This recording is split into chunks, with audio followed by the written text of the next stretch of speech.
Veja nesta edição do programa Inteiro Teor. Justiça Federal concede autorização para que professor de squash sem registro no Conselho de Educação Física continue ministrando aulas. Saiba mais sobre o direito ao desenvolvimento, um direito reconhecido na categoria de direitos humanos. E na entrevista especial da semana, eu converso com a juíza federal Kátia Balbino sobre justiça eletrônica. Está no ar Inteiro Teor, um programa do TRF da Primeira Região.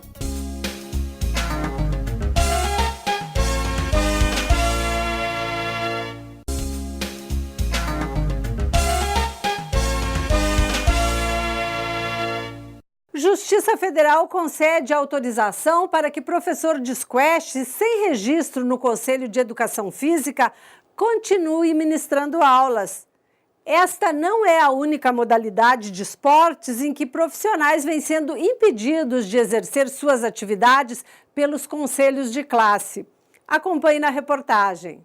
Um esporte que é relativamente recente, começou a ser praticado no século XIX. Estamos falando do squash.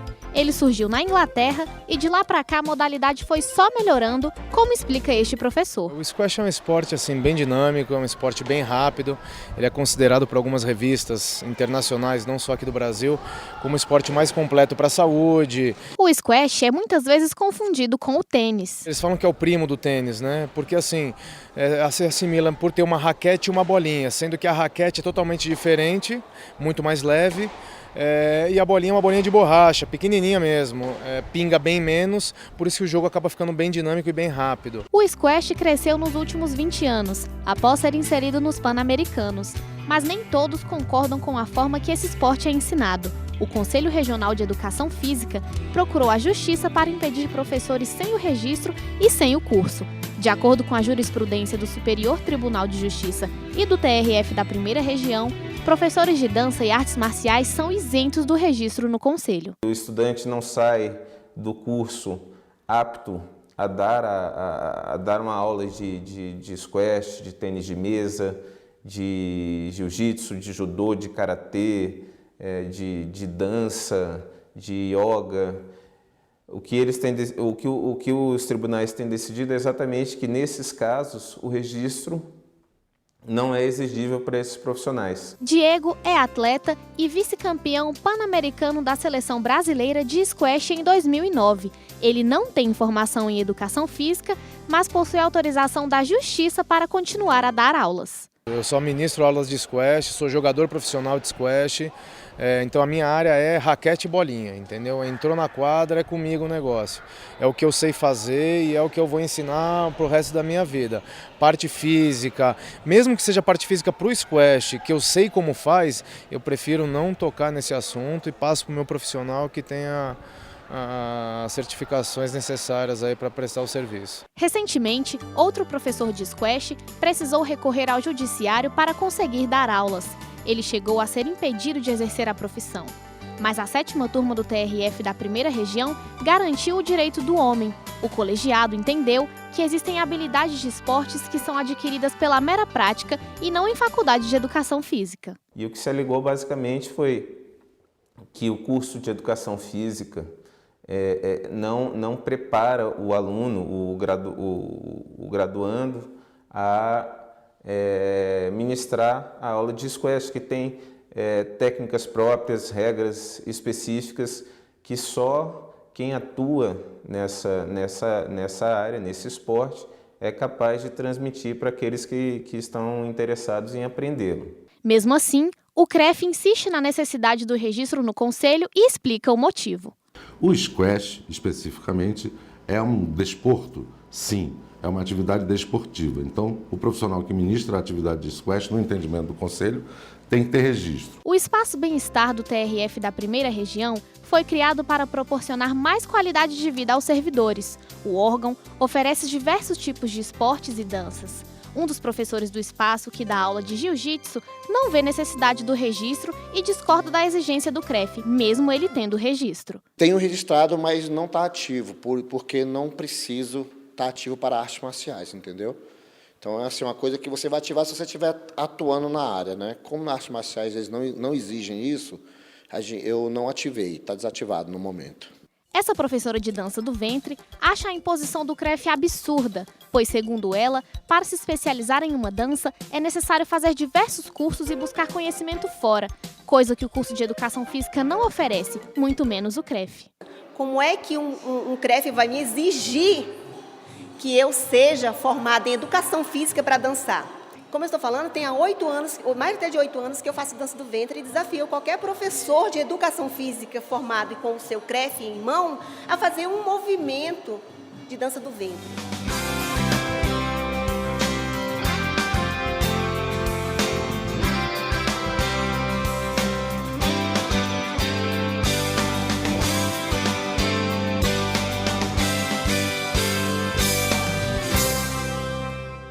Depois do intervalo, em nosso espaço de educação corporativa, vamos falar sobre o direito ao desenvolvimento e saber se sua realização resultaria na efetivação dos demais direitos humanos. Fique com a gente!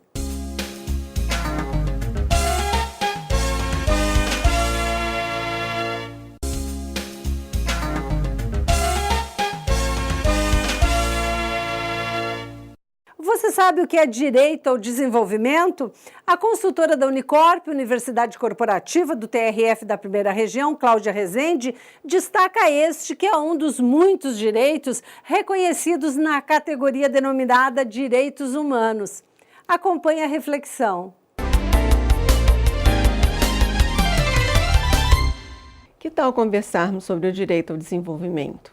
O direito ao desenvolvimento é um dentre os muitos direitos reconhecidos entre a categoria de direitos denominada de direitos humanos.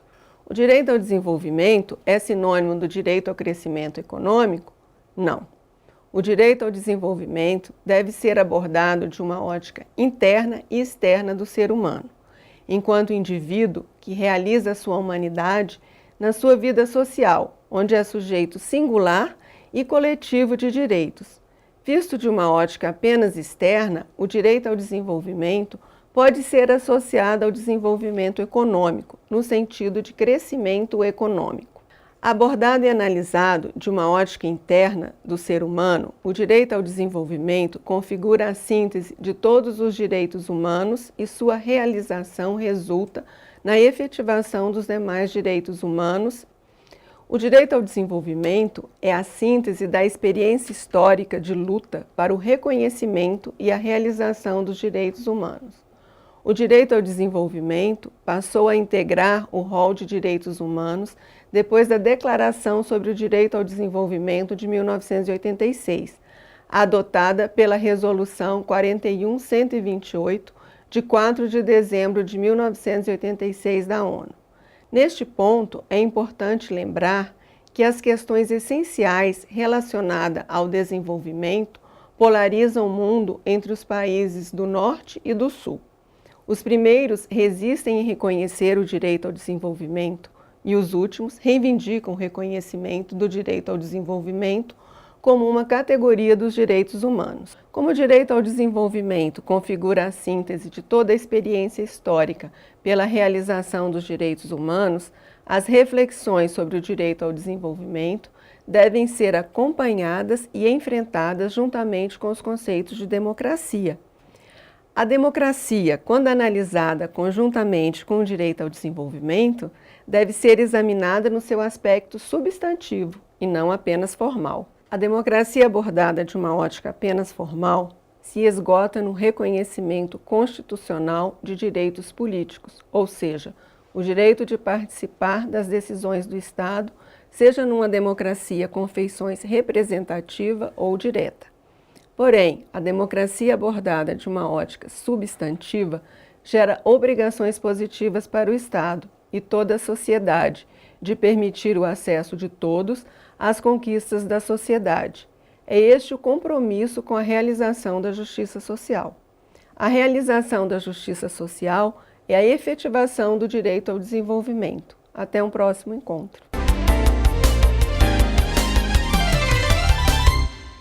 depois do intervalo, eu converso com a juíza federal Kátia Balbino sobre os efeitos da tecnologia no acesso à justiça. Fique com a gente.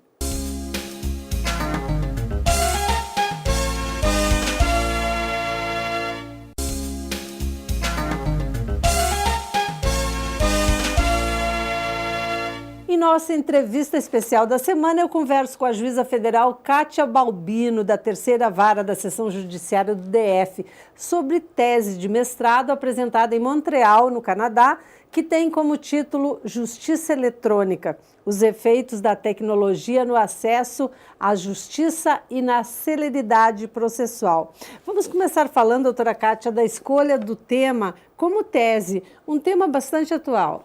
Eu achei que era uma oportunidade de estar fora do país e conseguir olhar o Brasil de fora com a imersão cultural lá do Canadá. Então, você permite, às vezes, assim, com o direito comparado, ter essa análise e verificar. Isso é um problema só do Brasil? Que nuances tem esse problema? E interessante porque a Universidade de Montreal, ela tem exatamente uma especialização em acesso à justiça e um laboratório que eles dizem que chama de Laboratório de Cyber Justice.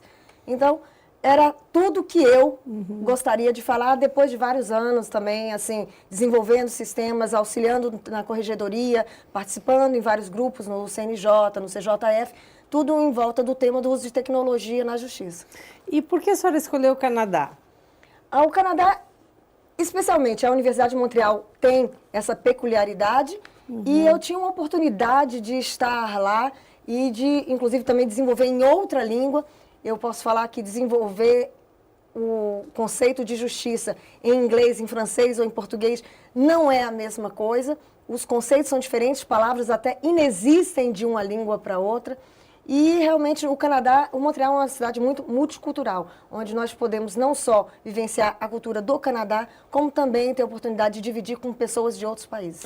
E o Brasil, em termos de tecnologia, no caso da justiça, como está comparando com o resto do mundo?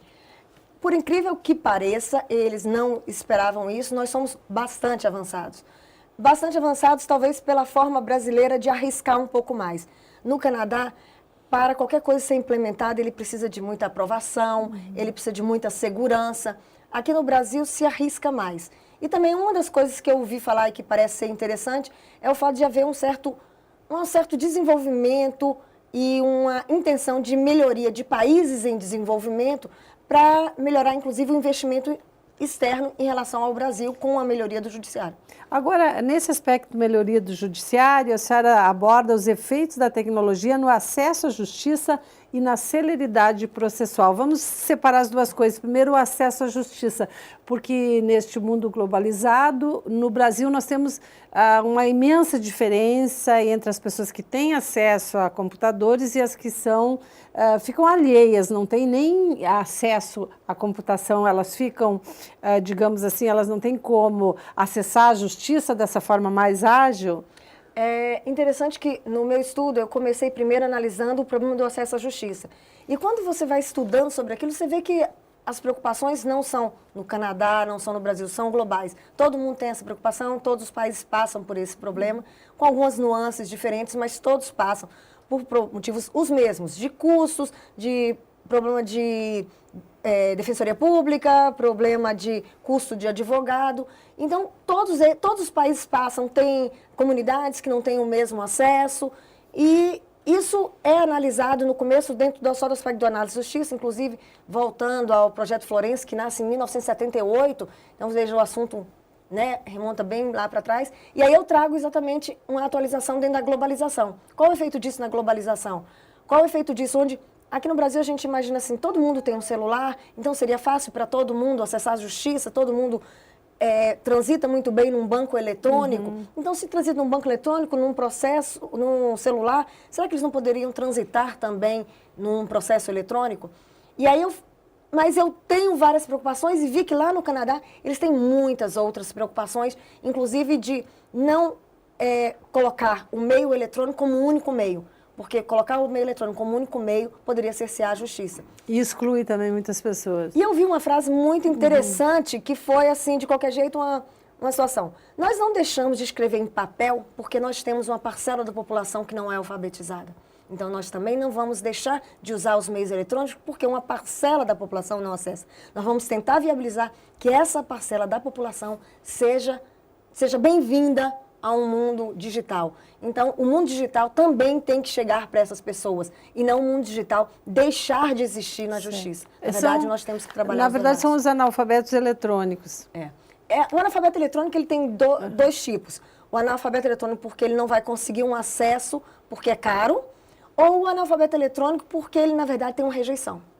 Várias pessoas passam por esse processo de rejeição. No Brasil, eu achei muito interessante, dentro das pesquisas feitas, que quando se vai instalar qualquer processo eletrônico, tem um apoio muito grande da OAB, que muitas vezes faz caravanas de conscientização, de preparação, e elas antecedem ao processo de instalação dos processos eletrônicos. Então, na verdade, realmente, isso não pode ser uma coisa que nasce na justiça e acaba na justiça. Ela tem que ter uma participação de toda a comunidade para poder realmente levar, né, ser viável para o cidadão comum poder acessar um meio eletrônico onde ele consiga realmente peticionar eletronicamente.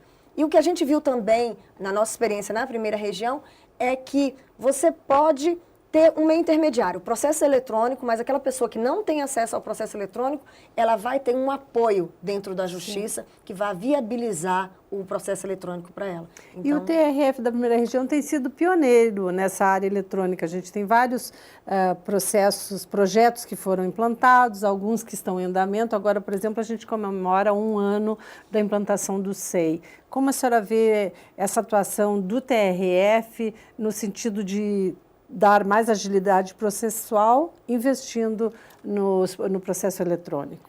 Eu acho muito interessante, na verdade, uma das coisas que eu coloco que tem sido um pouco do problema é que quando se começou no Brasil, como a gente começa e tenta um sistema, tenta outro, nós tivemos outros sistemas que antecedem e às vezes eles não se comunicam, gerando uma multiplicidade de sistemas e gera alguma dificuldade para o usuário, mas a tendência é que haja uma unificação ou a interoperabilidade entre sistemas e a primeira região realmente está sempre dedicada a implementar. Mas outras regiões também, eu diria que a Justiça Federal, ela está realmente de parabéns. Sei de vários projetos também que estão na Justiça do Trabalho, que também está avançando. Então, eu diria que isso já contagiou. Então, não existe um caminho de volta. Certo. Existe um aperfeiçoamento do nosso caminho. E para a primeira região talvez seja até mais necessário esse processo pela imensidão da primeira região, né? De aproximar esse cidadão lá do Acre, lá de Rondônia, assim, nas regiões de fronteira do país, de uma forma eletrônica. Daria mais agilidade, essa celeridade que a população tanto cobra do judiciário. Isso a gente depende também de outros meios. Infelizmente, é uma dificuldade da primeira região, mas eu acho que isso impulsiona levar a tecnologia para o norte. Então, vamos dizer, tem áreas do Brasil que, infelizmente, não possuem ainda uma internet com boa qualidade que permita realmente um acesso rápido a um processo eletrônico. Então, gerando a necessidade, eu tenho certeza que vão se buscar os meios de tornar isso viável e essa população vai ser beneficiada. É como se a gente estivesse impulsionando não só o processo eletrônico, mas a tecnologia como um todo também para o resto do país. E como a globalização afeta o acesso à justiça? Ele afeta em muito, porque as relações... Interessante quando a gente fala que uma parcela da população não tem acesso a meios eletrônicos. E nesse mesmo momento, a gente fala quase todo mundo faz compras online. Todo mundo acessa um site de compra, todo mundo acessa outros benefícios que a internet traz. Cada um, dentro do seu interesse, busca se satisfazer através da tecnologia. Com isso também gera demandas, com isso gera... Você faz compra em outros países, você gera na globalização a comunicação que ela passa da fronteira. Então, quando ela passa da fronteira, nós temos que vir também com novos meios de solução. E na globalização, isso a gente vê muito nos outros países, o uso de sistemas já de conciliação online, sistemas de mediação online. Por quê? Porque é até difícil imaginar que se compre alguma coisa num site de compra eletrônico e como eu vou dar uma solução, mas eu comprei na China. E como vai ser a solução desse produto que não chegou para mim, a restituição no meu cartão de crédito? E muitas vezes isso está sendo viabilizado através desses sites também de justiça no sentido mais amplo, que não é a justiça da gente formal, mas essa justiça no sentido da paz social, da solução de conflito, que está sendo feita também online. Mas ela chega no Brasil também porque recentemente a gente viu denúncias de pessoas que compravam na internet e nunca receberam esse produto, quer dizer, é uma nova, digamos assim, uma nova demanda que surge para o judiciário brasileiro. Como é que faz, já que essas ações os sites de venda são muitos no exterior? Como é que fica essa questão? O mais interessante é ver isso no estudo lá no Canadá, eles mostram muito, é que vários desses sites mais confiáveis, né, como o Amazon, né, tem outros sites que eles já têm o seu sistema próprio de conciliação online. Antes a gente teria uma ouvidoria deles, hoje a gente não tem só uma ouvidoria, a gente já vai ter um acesso onde você faz uma demanda e ali mesmo se busca a solução, e essa solução ela tem que entender da relação cliente, da relação produto, porque isso senão enfraquece os próprios sistemas deles. Então, eles têm sistemas já internacionais. É lógico, se a gente vai para um site mais arriscado, pode ser que não tenha tanto benefício, mas já existe hoje em dia isso. O cuidado realmente é investigar se o site é confiável. Começa pelo cuidado primeiro. Agora, doutora Kátia, considerando os projetos que já foram desenvolvidos e as reclamações dos usuários, o que poderia ser diferente? Eu acho que uma das coisas que a gente vê muito no desenvolvimento, nas pesquisas, é que eles chamam de stakeholders, seria usuários, seria aquelas pessoas que são, não é só o juiz, mas o juiz, o cidadão, o advogado, como é que ele vai acessar e ter essa informação que facilite a vida dele? Muitas vezes, quando se desenvolve ferramentas, se pensou em uma área só, não se pensou no todo, ou não se ouviu. Pensou, mas não ouviu. Então, eu pensei nas necessidades da Vera, mas eu não perguntei à Vera quais são as necessidades dela. Então, nem sempre o produto que é fornecido corresponde ao que aquela pessoa gostaria de receber. Então, isso, eu acho que ouvir o usuário antes. A gente no Brasil, às vezes por questões orçamentárias, às vezes por questões de pessoal mesmo, de timing de cada projeto, a gente acelera um pouco, não faz a homologação suficiente e gera uma certa insegurança por parte do usuário. Esse descrédito não é bom.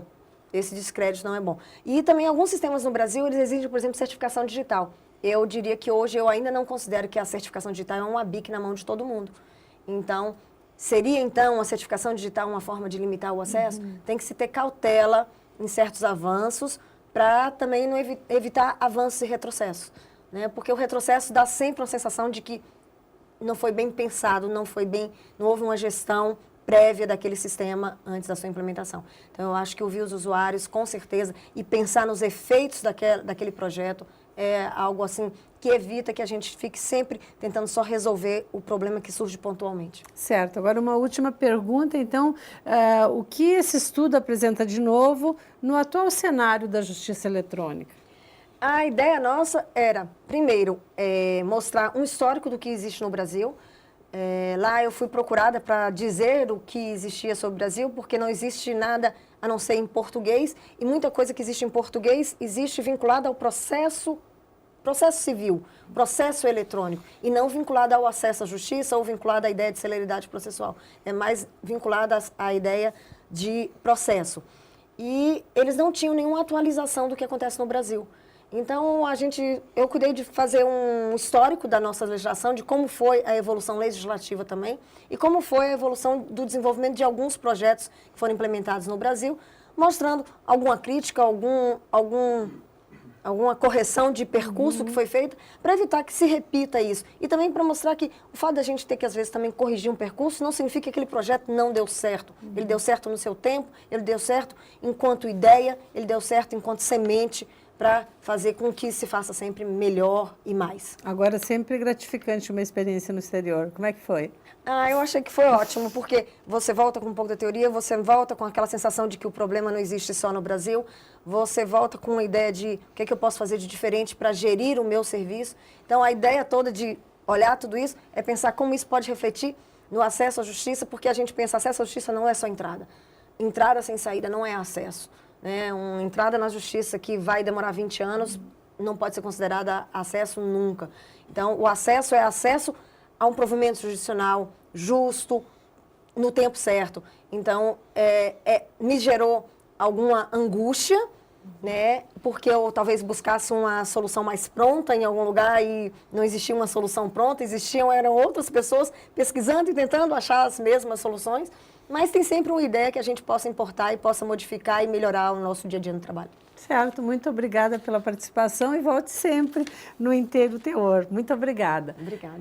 E o Inteiro Teor fica por aqui. Voltamos na semana que vem neste mesmo horário. Participe do nosso programa enviando sugestões para o e-mail inteiroteor@trf1.jus.br. Confira também o programa no portal do Tribunal e na internet. Até um próximo encontro.